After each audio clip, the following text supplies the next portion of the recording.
Picture this. You are standing in a golf shop, sleeve of Pro V1s in one hand, sleeve of Callaway Super Softs in the other. The Pro V1s cost $55 a dozen. The Super Softs cost $22. You put the Super Softs back, of course you do. You have seen the logo on television every weekend.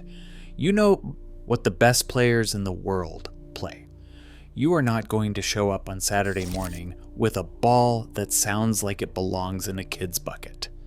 That decision, the one that feels obvious, the one that feels like common sense, is costing you distance, costing you control, and costing you money every single round.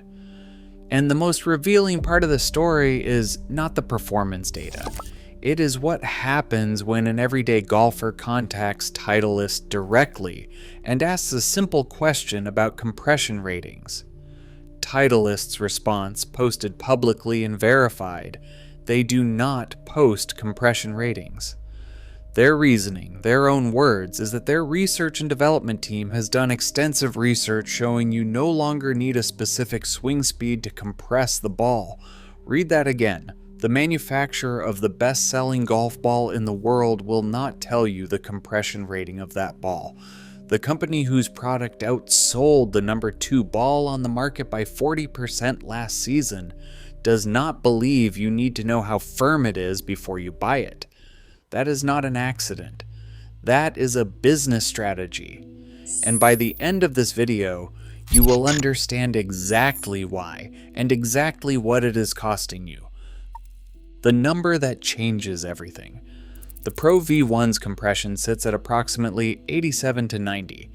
Independent lab testing from MyGolfSpy, cross-referenced with manufacturer data and real-world launch monitor testing, consistently confirms it. At that compression level, the ball is best suited for golfers with a swing speed above 100 miles per hour. The average male golfer in the United States swings a driver at 93 miles per hour. Trackman data, the most widely used launch monitor system in professional fitting, puts that number at the center of the amateur male population. The most prevalent handicap range for male golfers, 15 to 19.9, represents 27% of all registered players. That group swings at 85 to 90 miles per hour on average. Those golfers are not in the Pro V1's performance window. They are below it. And when you play a ball above your compression window, the core never fully loads at impact. The energy stored in the ball does not transfer cleanly. What you get instead is the feeling of a solid strike with the distance of something softer, because the ball is working against the physics of your swing, not with it. One golf instructor with verified launch monitor data put it plainly. He watched a 15 handicapper gain 15 yards simply by switching from a Pro V1 to a softer compression ball suited to their 82 miles per hour swing speed. Not a swing change, not a new driver, a $22 ball instead of a $55 one. What Titleist actually built the Pro V1 for. The Pro V1 launched on the PGA Tour in October 2000. Within weeks, it had become the most played ball on tour.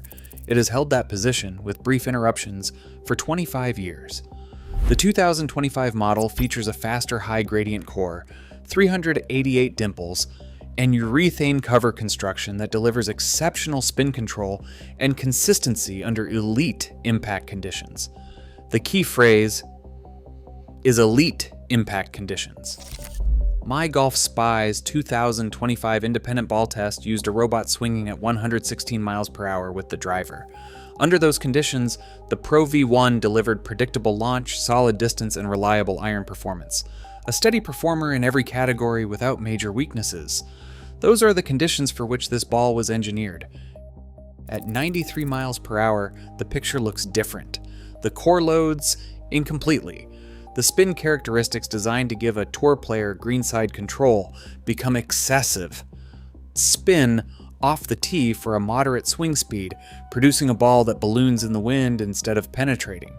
The urethane cover that rewards a professional's precision wedge game requires a strike quality that most amateur golfers produce inconsistently. You are not getting a worse version of a tour player's experience.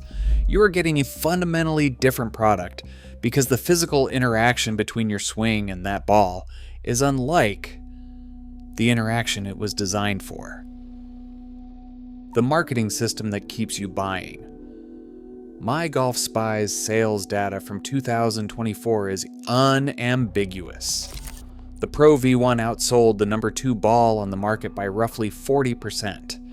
The Pro V1X, its firmer companion, sold nearly twice the units of its closest competitor in the premium segment. Among surveyed golfers, Pro V1 was the most popular ball choice at just over 12%, with the Pro V1X accounting for nearly another 9%. Combined, Titleist's 2 flagship tour balls represent more than 1 in 5 premium golf balls sold. These numbers do not reflect performance matching, they reflect brand power. The same logo on the ball that Scottie Scheffler and Rory McIlroy play is available to anyone who walks into a golf shop. The implicit promise that proximity to excellence transfers is the most powerful marketing mechanism in the sport. It works because it taps into something true. The Pro V1 is genuinely the best performing premium golf ball at elite swing speeds. The problem is not the ball. The problem is that elite swing speeds represent a fraction of the buyers. Only 8.5% of registered male golfers in the United States carry a handicap below 5. The population capable of fully leveraging what the Pro V1 does is genuinely small. The population buying it is enormous. Titleist's decision not to publish compression ratings is not incompetence, it is clarity. They know what their buyers want to believe. They have built a company on not disrupting that belief. The balls that are actually built for you. The 2025 MyGolfSpy ball test at moderate swing speeds, 80 to 100 miles per hour, found something the industry does not advertise. At mid-swing speeds, the very longest balls were still firmer, higher compression models in specific swing scenarios. But distance was not the only separator, and compression alone does not tell the full story at moderate speeds. What the data confirmed is that for golfers swinging between 85 and 96 miles per hour, the Callaway Chrome Soft at compression 75 delivered balanced flight, solid distance, and dependable scoring club control. It is $45 a dozen, $10 less than the Pro V1. The Titleist Tour Soft, sitting at approximately 65 compression, produced what MyGolfSpy described as the longest ionomer in their test for moderate swing speeds with a flatter flight profile at $34 a dozen. For golfers above 15 handicap swinging below 88 miles per hour, the Callaway Super Soft at compression 38 is doing more performance work per dollar than anything with the Tour logo. It costs $22 a dozen, and it was engineered specifically for the swing speed most amateur golfers actually have.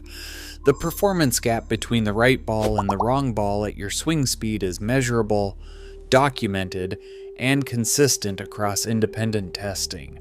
It is not a matter of preference, it is a matter of physics.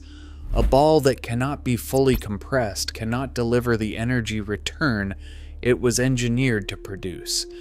You have been standing in that golf shop your entire golfing life, putting the Super Soft back and reaching for the Pro V1. Every piece of marketing you have ever seen pointed you toward that decision. The logo, the tour players, the television coverage, the display positioning, the prestige attached to the name, all of it built a system that benefits from you never asking one question. What is the compression rating, and can my swing speed actually use it? The answer has been available the entire time. The company just chose not to put it on the box. Which ball have you been playing wrong? Drop it in the comments. If you switched balls and actually noticed a difference, better or worse, we want to hear that too. This channel asks the questions the Pro Shop never will. Subscribe and we will keep asking them.